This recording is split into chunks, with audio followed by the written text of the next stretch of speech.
하나님을 찾는 신앙, 하나님을 찾는 신앙이라는 제목으로 말씀 전하겠습니다.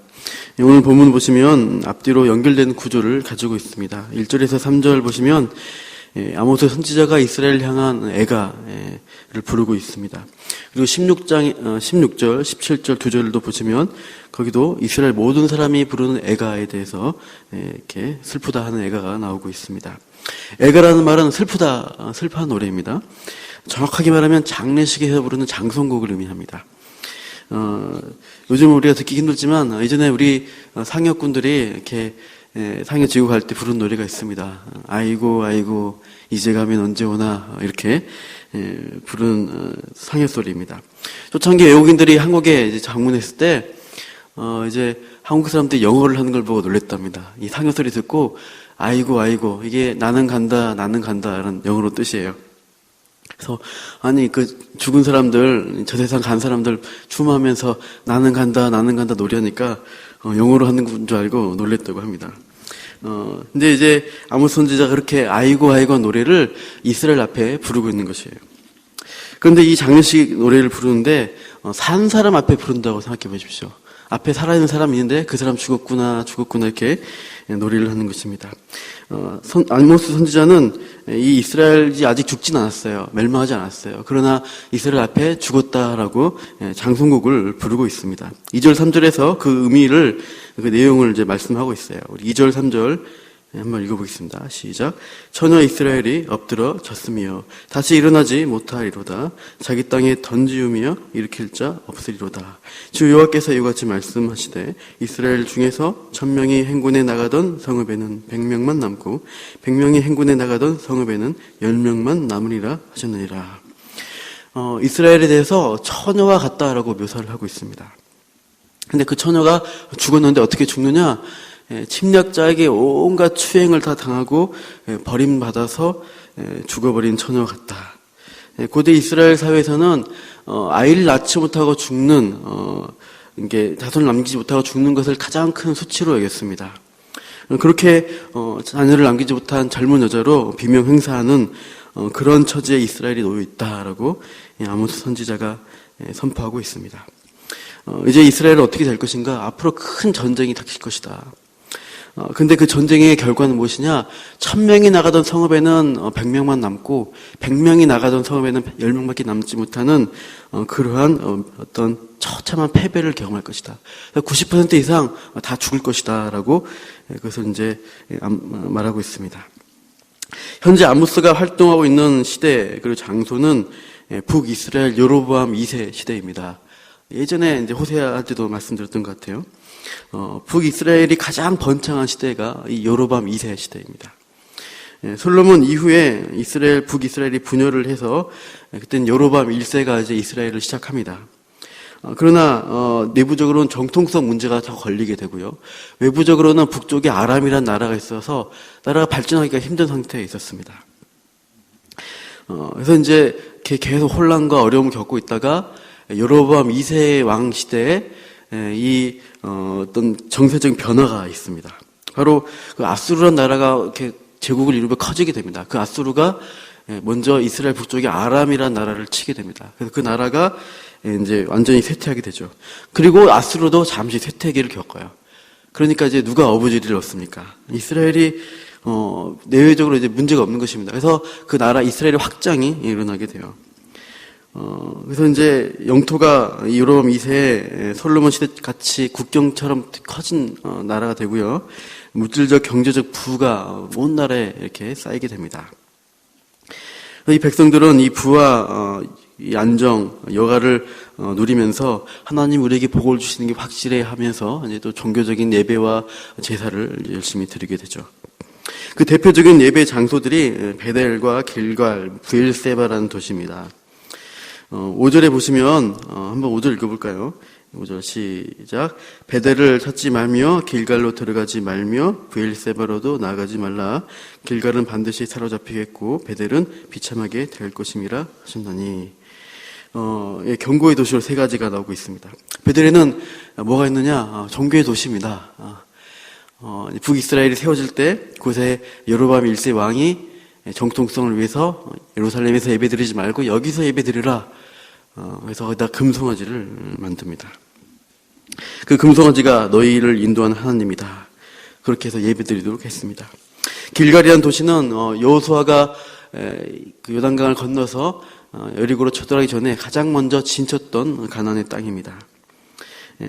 그래서 그 이름이 길갈, 애굽의 모든 수치를 굴러가게 했다라는 의미로 이제 우리가 해방된 완전히 자유한 사람으로서 정복을 한다는 의미가 있습니다. 그러나 북이스라엘 왕들은 이곳을 우상 숭배한 도시로 이렇게 전락시킨 것 같습니다. 그래서 자유를 얻은 그 길갈이라는 도시에서 너희들이 머무르 있다가는 다시 사로잡힌다라고 경고하고 있죠. 브엘세바라는 도시는 아브라함, 이삭, 야곱이 거주한 땅입니다. 하나님의 축복의 약속이 있었던 곳이고요. 이 장소는 남유다의 남쪽 지방이에요. 북이스라엘과 거리가 있는데 아마 북이스라엘 사람들이 이곳까지 와서 제사를 드렸어요. 왜 그랬는가? 복 받기 위해서. 아브라함의 복, 이삭의 복, 야곱의 복을 주시옵소서 하고 그 자리로 가서 성지로 여기고 그래서 예배하고 제사 드리지 않았을까 합니다. 그러나 하나님은 이 베델과 길갈과 브엘세바 제사에 대해서 뭐라고 하십니까? 가지 말라는 거예요. 거기 가면 사로잡히고 비참하게 된다. 한마디로 죽을 수 있다라고 경고하시고 있어요. 이들이 참으로 살려면 어떻게 해야 될 것이냐? 아모스 선지자는 이렇게 강조합니다. 4절 같이 읽어볼게요. 4절 시작. 여호와께서 이스라엘 족속에게 이와 같이 말씀하시기를 너희는 나를 찾으라 그리하면 살리라. 6절에 보시면 또 나오죠. 너희는 여호와를 찾으라 그리하면 살리라. 살고 싶으면 여호와를 찾으라. 살고 싶으면 하나님을 찾으라 라고 말씀하고 있어요. 네? 우리는 베델과 길갈과 브엘세바로 하나님 찾으러 갔는데요. 이렇게 반문하지만 아니라는 거예요. 그것은 너희들이 하나님을 찾는 곳이 아니다. 그것은 하나님을 우상 숭배하는 곳이라는 것입니다. 저는 하나님 믿는데요 하면서 우리는 하나님을 우상 숭배로 믿을 수가 있습니다. 대표적인 신앙이 기복신앙입니다. 여러분 우리가 믿고 있는 이 성경 말씀이 여러 가지 말씀이 쓰여 있습니다. 그러나 그 말씀 중에 많은 비중을 차지하는 말씀이 뭘까요? 이 구약 선지자들의 글들을 보면은 많이 고백되어지는, 많이 나오는 기록되는 내용들이 뭘까요? 우리가 지지난달에 봤던 사사기 말씀이 우리에게 무엇을 시사하고 있습니까? 니들은 죄인이라는 것입니다. 끔찍한 죄인이고 멸망이 기다리고 있다는 것이에요.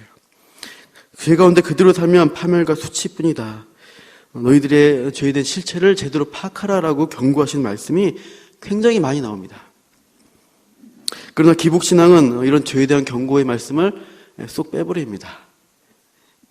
일단은 중요한 것은 복 받는다, 부어주신다, 채워주신다, 기도하면 응답받는다, 우리가 기도하면 하늘의 보좌를 움직일 수 있다, 이런 이렇게 하나님을 우리가 조종할 수 있다고 믿게 만들려는 그런 게 많아요.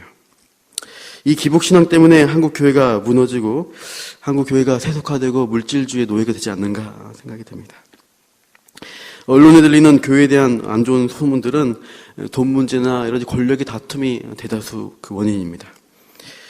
북이스라엘 사람들도 물질적 부와 풍요, 정치적인 안정을 구하는 기복신앙에 물들었습니다. 하나님을 우상 숭배했습니다. 자기가 좋아하는 말씀만, 복받는 말씀만 찾아서 암송하고 그것만 이렇게 구하는 것입니다. 이런 말씀들이 있어요. 내 시작은 미약하였으나 내 나중은 심히 창대하리라. 음식점마다 가면은 이것들이 있습니다. 내게 능력 주신 자 안에서 내가 모든 것을 할 수 있느니라. 내 믿음대로 될지어다. 이 말씀들 하나님 말씀 맞아요. 좋은 성구들입니다. 그러나 앞뒤 문맥을 보지 않고 그것만 구하면 기복신앙이 되는 것이에요. 우리 한번 제가 예를 든 말씀 좀 찾아볼까요? 빌립보서 신약에 한번 보시겠습니다. 빌립보서 4장 한번 펴보시기 바라요. 아모스는 다시 오겠습니다. 빌립보서 4장을 한번 가보십시오. 빌립보서 4장 13절입니다.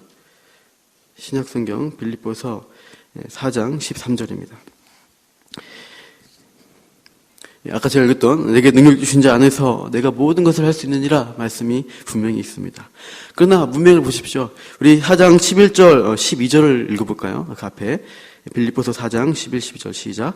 내가 궁핍함으로 말하는 것이 아니라 어떠한 형편에든지 나는 자족하기를 배웠노니 나는 비천에 처할 줄도 알고 풍부에 처할 줄도 알아. 모든 일 곧 배부름과 배고픔과 풍부와 궁핍에도 처할 줄 아는 일체의 비결을 배우노라. 13절.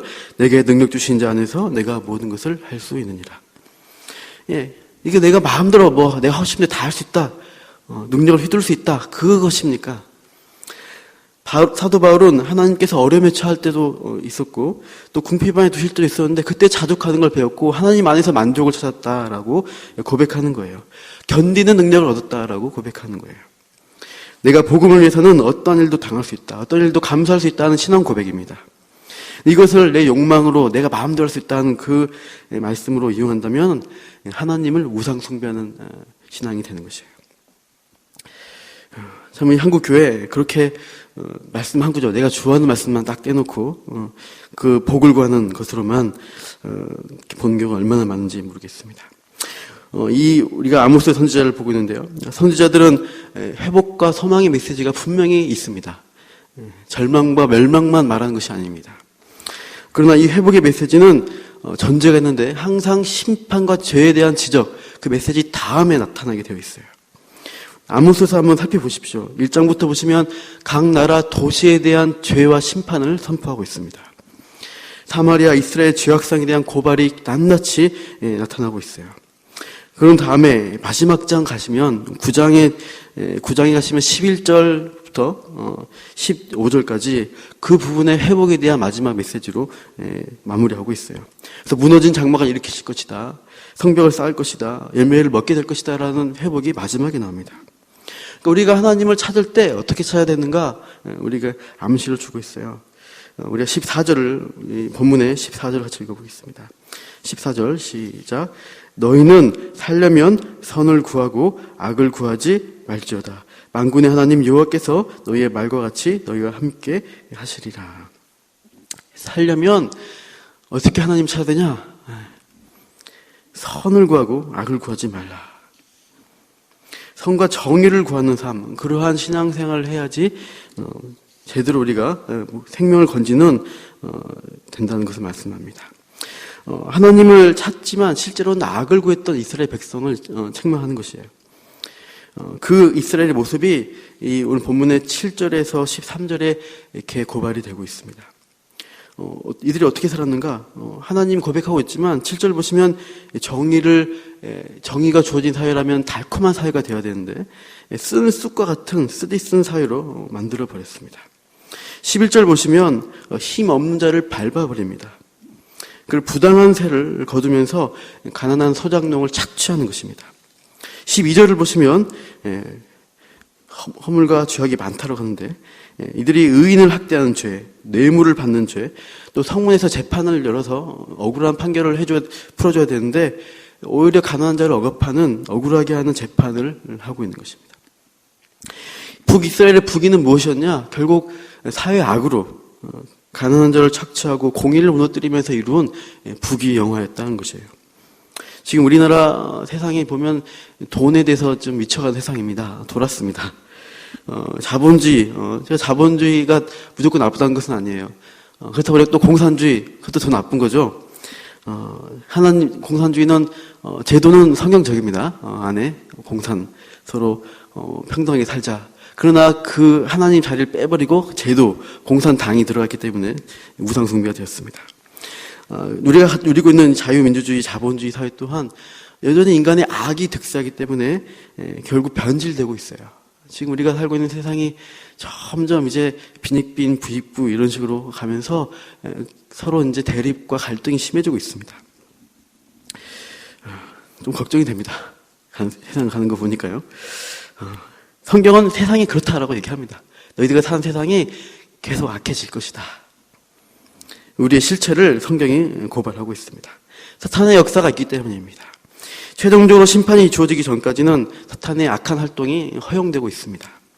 죄인들은 그 사탄의 악한 그 유혹에 따라서 살게 돼요. 에베소서 2장 2절에 이렇게 말씀하십니다. 그때 너희는 그 가운데서 행하여 이 세상 풍조를 따르고 공중의 권세 잡은 자를 따랐으니 곧 지금 불순종의 아들들 가운데 역사하는 영이라. 그래서 육체의 욕심, 우리 마음이 원하는 대로 따라 살아가게 되어 있습니다. 그러나 하나님의 택하신 자들은 이 성경이 말씀한 죄와 심판에 대한 책망을 들을 때 어떻게 됩니까? 찔림을 받고 회개하고 돌이키게 됩니다. 그래서 하나님을 진짜로 찾는 신앙으로 가게 돼요. 그 신앙은 내가 원하는 대로 하는 게 아니라 하나님의 처분대로 맡기겠습니다. 순종하겠습니다. 하나님 도와주세요라고 하나님만 의지하는 신앙으로 간다는 것입니다. 내게 능력 주신 자 안에서 내게 주시는 어떠한 일도 내가 감당하며 하나님 따르겠습니다. 이 고백이 나오는 거죠. 끊임없이 하나님 찾는 신앙이, 간절히 찾는 신앙이 진짜 하나님 원하시는 생명 구하는 신앙생활입니다. 오늘 우리에게 이렇게 하나님을 찾고 구해서 영생의 소망으로 살아가라. 저와 여러분에게 이렇게 말씀하십니다. 우리가 이 아모스 시대 선지의 말씀을 듣고 우리의 죄를 깨닫고 세상의 악을 위해서 또 우리가 볼 때 하나님을 끊임없이 찾고 구하는 신앙으로, 의지하는 신앙으로 살아가시는 저와 여러분 되시기를 축원합니다. 기도하겠습니다. 하나님, 끊임없이 어려움과 문제들이 있고 또 죄의 소식들을 들을 때 하나님, 우리가 상한 심령으로 하나님을 찾고 구하는 신앙을 갖게 하여 주시옵소서. 우리 자신에 대해서 애통해하고 애곡하면서 하나님, 이대로 살면 죽을 수밖에 없는 자임을 고백하면서 우리가 살아간 평생에 하나님을 찾고 구하며 하나님만을 의지하는 참된 신앙으로 붙들어 주시고 영원한 소망, 그 하늘나라 바라보면서 우리가 이 땅의 어려움들과 죄악들과 싸우며 끊임없이 거룩한 삶을 위해서, 순결한 삶을 위해서 살아갈 수 있도록 오늘 하루도 인도하여 주시옵소서. 시간도 기도할 때 우리의 기도 제목 가운데 하나님 역사하시고 우리가 그 제목대로 살아낼 수 있도록 붙들어 주시옵소서. 감사하며 예수님 이름으로 기도합니다.